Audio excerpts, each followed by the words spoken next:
I can't really say, man. That's a Father in heaven thing. You know, that's his decision. Is it? Yeah, it is. Is it? Yeah. Because there's folks here that's running the churches. I don't know if that's a Father in heaven thing. What you mean? Like, do you get removed out of this position if you, I don't know, sleep with somebody in the church? What's happening, people? Welcome back to Be More to Do More podcast, where we help you to become the person you need to become to do the things you're called to do. Your boy Tone in the building, and the culture exec. The culture exec, aka Henry A. Harding. The what? The third. Don't forget the 3. You already know, bro. Hey, man, we back in here, man. What's up, man? Chilling, man, on the Tuesday, bro. What's up with you? Good. I mean, we say it's Tuesday, but nah, it's not really Tuesday. I mean, just bust y'all bubbles. For us, it's anyway. we just getting it in, man. On a Saturday morning, but it's Tuesday on YouTube. That doesn't matter. Me. Yeah. No. Huh? Good. We just exposed ourselves. We gonna be on a documentary in 20 years. Yeah. And they're gonna be talking about how we never really filmed on Tuesdays. Or we could be in a documentary in 2 weeks. Yeah, that's true. Wait, no.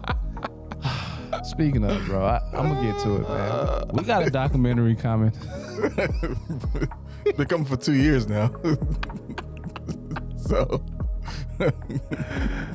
Yeah, man. I gotta get back in my The cinematographer bag? Nah, man, that's the editing seat, bro. Like, well, we still gotta shoot. We still gotta the cinematography is done. Well, yeah, when we do that part, then I love that part. But to sit in front of that computer, bro, man, every editor out there that knows the field and the production, the video production, they know what it is to edit, bro. Like, yeah, they love it.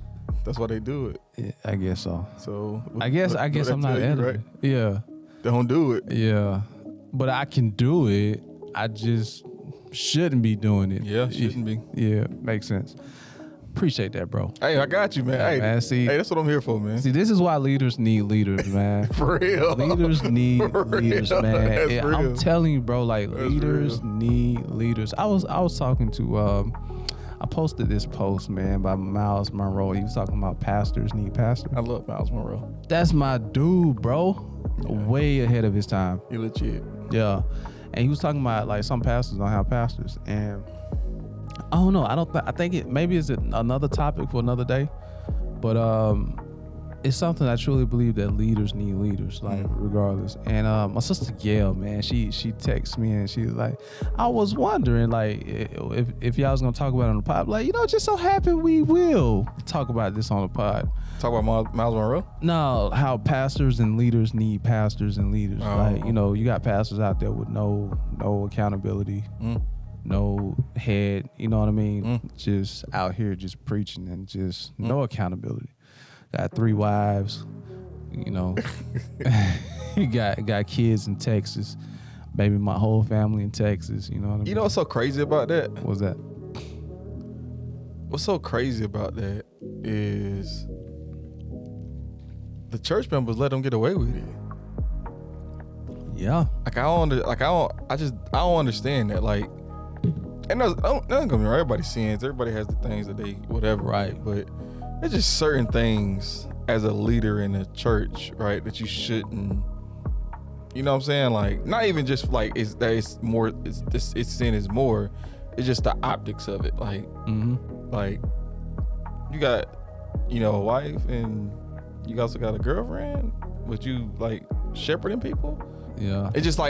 I'm not saying that's like. You think the church let them get away with that? Oh, 100%, bro. If you. 100%. Do that? Oh, yeah. I mean, not even just like pastors, like leaders in churches, deacons or elders or right, whoever, like leadership in the church, choir director or like it's just I don't maybe I'm going too far because I don't really know. I'm out of my depths here for real because I don't really. I ain't gonna say I go to church, but like I don't really participate in like. Right. So So my thing is, Not anymore. I never witnessed like another pastor, deacon, and having families, but I would hear it. Right. You know what I mean? It'd be like something somebody told somebody that told somebody else. But I just never really would know, And if I don't see it myself, I kind of, to be real, I'd be like, yo, if I don't see it, Yeah.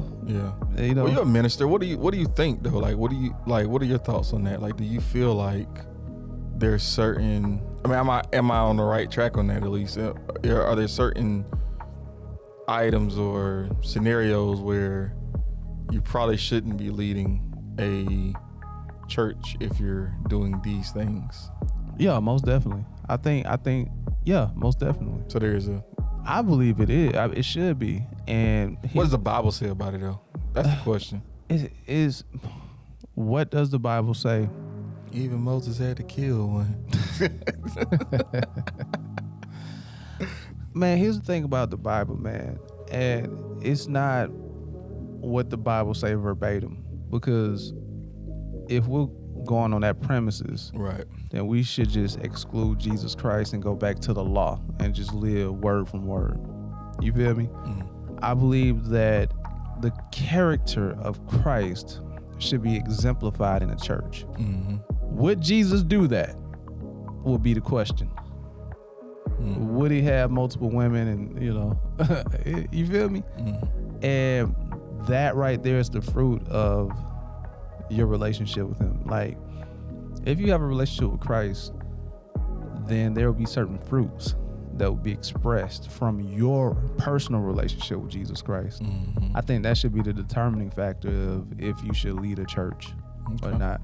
And even if that, man, like, if you have, and let me just be honest, we are human. We have weaknesses. Right. I got weaknesses, I know.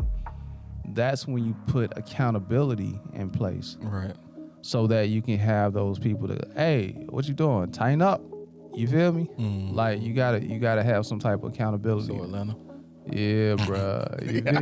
You feel me? I ain't telling Scott did. Shout out, you feel me? Anyway, yeah, man, you just gotta have accountability in place. Like, how can you be a disciple with no discipline? You feel me? Dang, that was a bar right there. Yeah, you can't. What the bar is button there? Wait, hold on. Nah, that's the lyric of the day. There we go. Okay, there we go. Bars. Yeah, man, you can't be a disciple with no discipline, man. And that's what it is, bro. Like, it's the fruit of the spirit. You should have that being in a relationship with Jesus Christ. And that's just my take on that, bro. If you want to find a particular scripture, I can find a lot of them. No. I was just curious on what the word says about it. Yeah, man. But anyway, back on topic, man. My bad. No, you good. No, it's because it's all time. It's tying into. Well, it's not really tying in, but I just want to bring that up. That leaders need leaders. But maybe there's a waiting period, or like if you do something and it's whatever, or it should, or what do you like? Do you think that, okay, if a leader in a church does something, one of these optical sins, should they be removed from that leadership position for good? Should they have to go through like a little training course and get real healing and have to prove themselves to be worthy of that position again? Do they just, is it just a public announcement? This happened, we move on, and they still in that leadership? Like, what do you think it should look like when a leader kind of messes up in that setting? That's interesting. Do I think... Ultimately, I don't think that I think they should be able to remain in some leadership. Now, being a pastor or whatever, I don't know. I can't really say that, man. I don't know. I don't know if they should be. They should definitely take time and to heal. And I'm not saying this on hey, let me do this to look apart in front of people, like for brand, to rebrand. We're not out here trying to rebrand. We out here trying to heal for real. You know what I mean? Right. So let me not just Can it be both?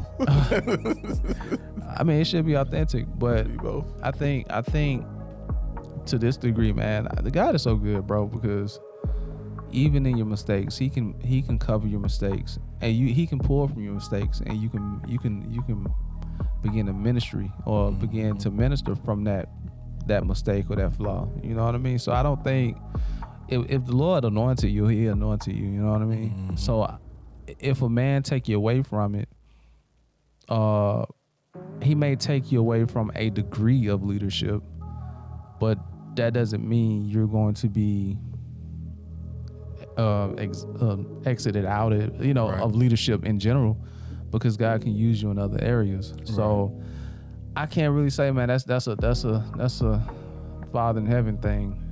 That's his decision. Is it? Yeah, it is. Is it? Yeah. Because there's folks here that's running the churches. I don't know if that's a Father in heaven thing.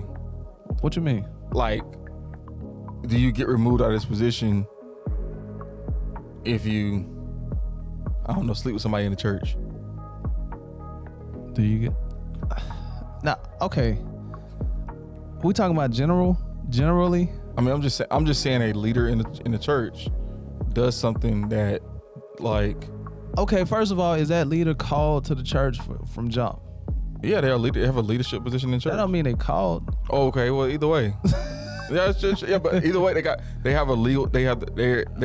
in a position of leadership. Yeah. At an organization. Okay, so I'm coming from a place of, again, true authenticity. I'm coming from a place of true relationship. Uh-huh. So I'm not coming from what it looks like, if that makes sense. Yeah, I know you can be a pimp and have a following. You feel me? But I mean, I'm just saying, like. So hold on. So hold on now. Let's talk about this. Let's talk about this. So I'm out here winning souls, right, to Jesus Christ, killing it. Oh, I got one for you. And go ahead. Martin Luther King. Okay. What do you think? What about him? He had Coretta. But J. Cole said, did she have a clue of all the schemes he was scheming? Still just enough to deal with the cheating. Right.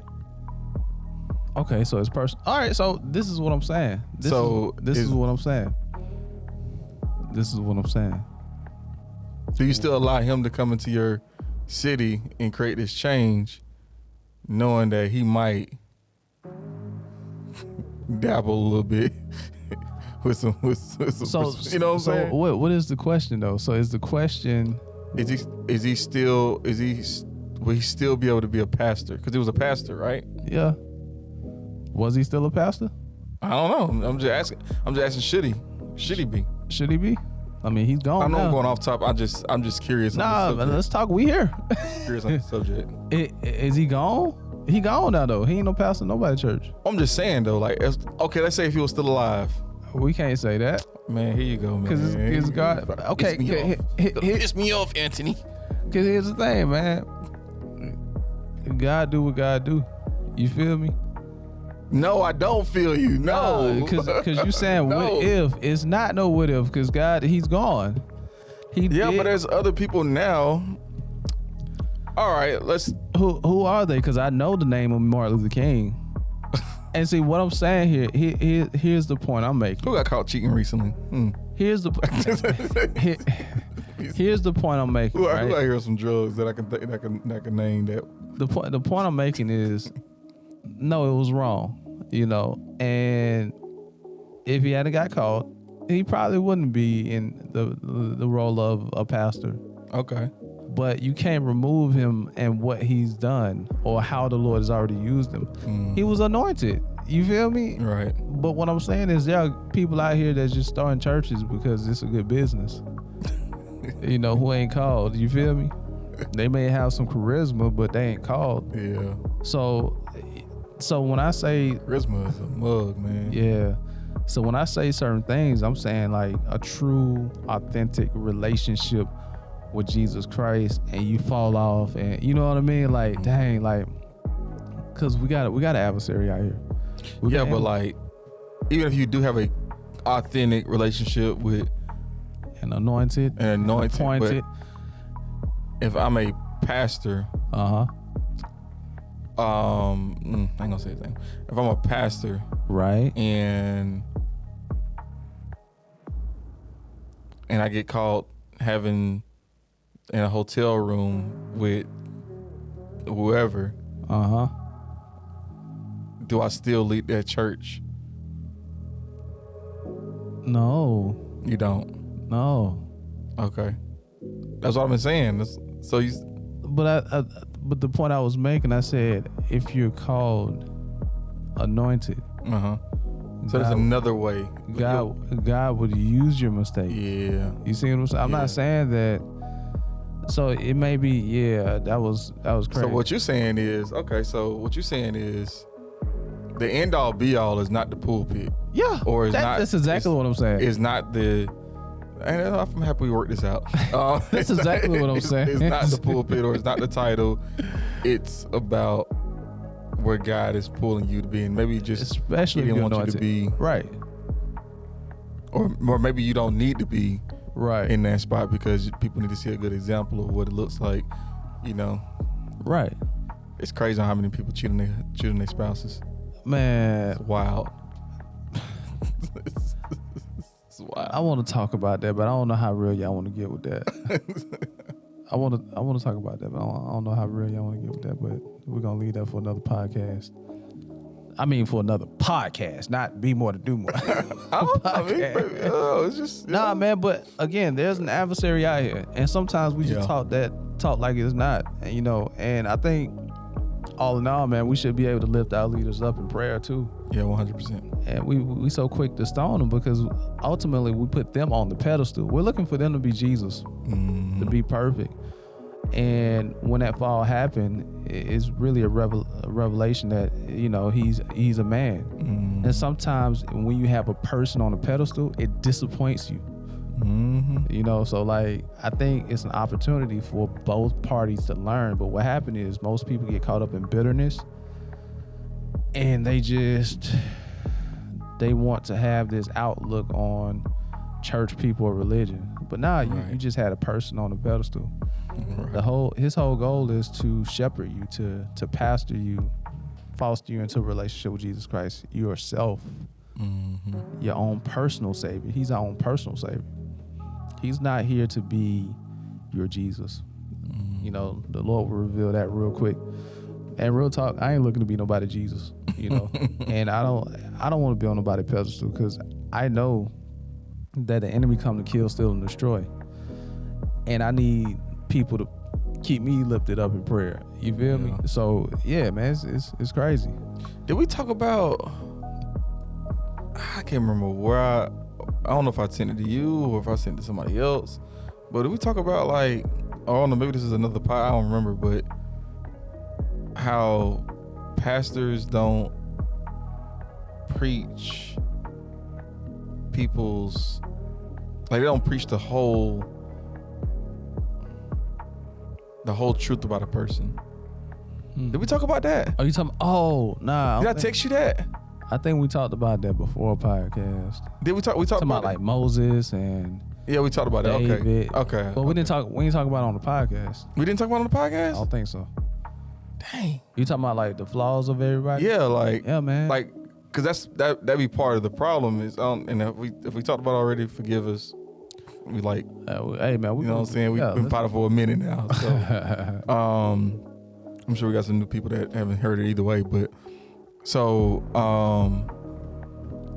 because you're talking about pastors, leaders, really pastors, right? People putting people on pedestals, right? More specifically, how somebody can lose their faith based on what they saw in another man. Correct. Right. It's female, male, whatever. Right. Man is in plural. So multi. Nah, man, you gonna have a feminist group. Nah, bro. Bro, stand on it. Dang, what's the word? What's that?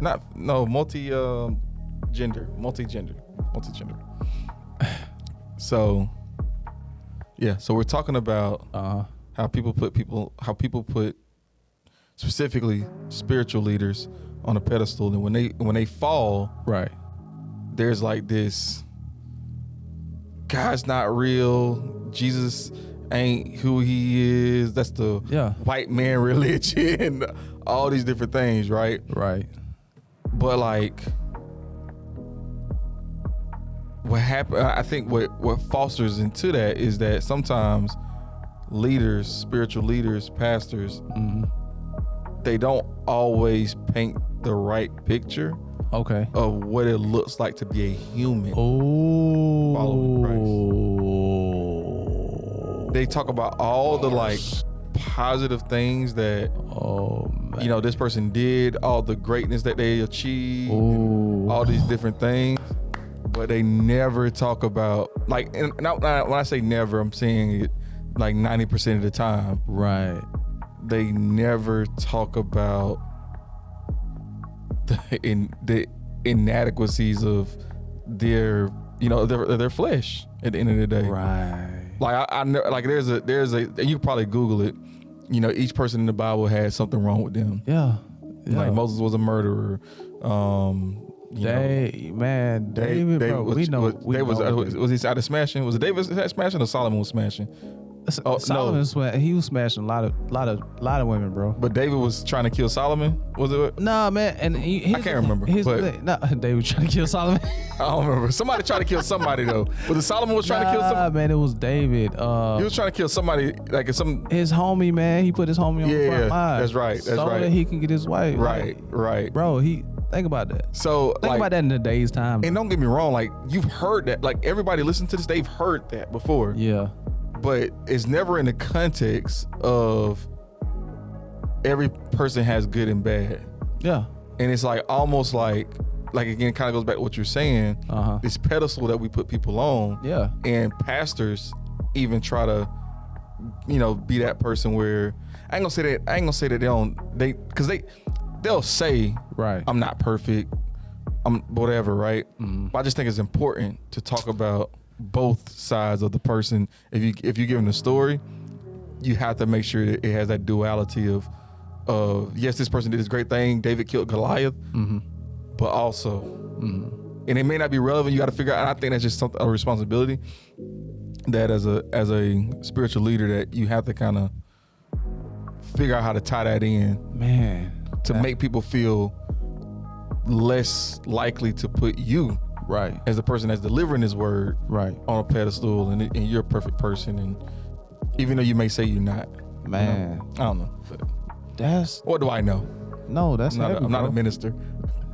You are a minister, man. Minister Henry A. Harden III, minister, culture exec. Nah, man. Hey, but I'm just a person that read my Bible. Hey, but it breeds a bigger question though. How often are we putting vulnerability in the church? Like, are we being vulnerable in our church? Nope. Oh, nope. That's crazy. Nope. Even in like my small group, man, like my goal is to foster intimacy in the small group. Like, do people really want that though? What, intimacy? Yeah, like, and that's the part that kind of pisses me off a little bit. Go ahead, minister. No, go ahead. I just don't think that people want like genuine. Like, I feel like people want to hide behind a facade, not just in church, just in leadership in general. Just like, I just feel like people want to hide behind, like, or they want to appear perfect. It just. So imagine somebody bringing that and putting that on the pulpit. Yeah. But that again drives me to a question about vulnerability. if you can't be vulnerability with each other, that means there's a deeper problem here. You can't be vulnerable with the Lord. How vulnerable are we with the Lord? You know, Right. I'm not saying this to make but I'm super clear with, like, Lord, hey, I'm struggling in this area, man. Yeah. help your boy. Yeah. You feel me? Because at the end of the day, man, like, you created us, but you also know what we struggle with, because you came here to die for us, you know, so that we can live. So how vulnerable are we with the Lord? How vulnerable are we in our personal walk? And I think the more vulnerable and intimate we are with him, it breeds his love, agape love. You know, that's a different love than regular love. Agape love is the love that cover multitudes of sins. People don't want to talk about that though. But he cheated. So, you feel me? She cheated. So, like, you see what I'm saying? Like, that agape love is the love that cover multitudes of sins. See, but even that though, like, even that is a problem for me. What's that? Like, he cheated. So, like, no, what does the relationship look like? Like, what is the altar call, in a sense, look like? Like, is that person, like, owning that they cheated? So that's the thing. And here's the thing, bro. When we talk about agape love is a full circle. Here's the thing. And when I say personal savior, I really mean it. Most of the time when me and Chrisanne are going through or whatever, it's really difficult. As bad as I want to say, man, but she this, but she that. You know what the Lord remind me of? You ain't. You remember what you did, such and such and such? Right. You remember this. You remember this. Then he'll tell me, but I died for you. But I died for you. You feel me? Dang. Because I love you, right? Yeah.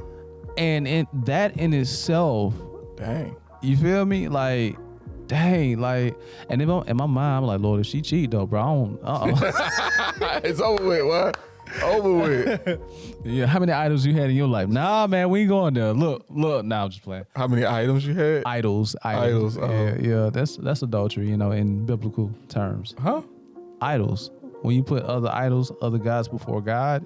That's adultery? Yeah, that's adultery. What you mean? That's the original form of what adultery is. It's worshiping another God. I thought that's blasphemy. Huh? Maybe blasphemy is actually cursing God. Nah, man. Adultery, having other idols, other guys before him, that's idolatry, adultery. Because you were married to him. So it's like you're cheating on him with another God. That's pretty much what it is. This is what marriage stemmed from. Our relationship with him. So nah, that's pretty much me, man, when her and I have like something, and I'm like, man, and you know how long it takes for me to deal with that. Like, I have to get through a whole day to like get over myself.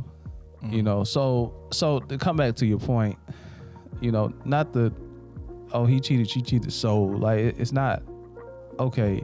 It's not that your feelings don't matter, or, you know, because they do. You should be able to feel what you feel. Yeah. You're like, yo, it hurts. It's this, and that, and other, you know. But for me, the Lord be like, you know, yeah, I know it hurts. I know it do. But because I'm called to be, you know, a prophet, he would also say, well, this is what it feels like when my peoples are serving this. It hurts. And now, like, he's turning the feeling into ministry for me, you know. Right. Not saying my wife cheated. I'm not saying, I'm just making an example. Yeah. So it's like, dang, is any of this making sense? Cause I feel like we're just. No, yeah. It's, okay, so yeah, so when I say agape love cover multitudes of sin, it is learning to love how he loved. And it hurts. It really hurts, because you understand that it hurts, but you understand why it hurts. And then what hurts more is that you understand why they're hurting and why they hurting you. You see what I'm saying? So it's like, yo, they did it because they're hurting.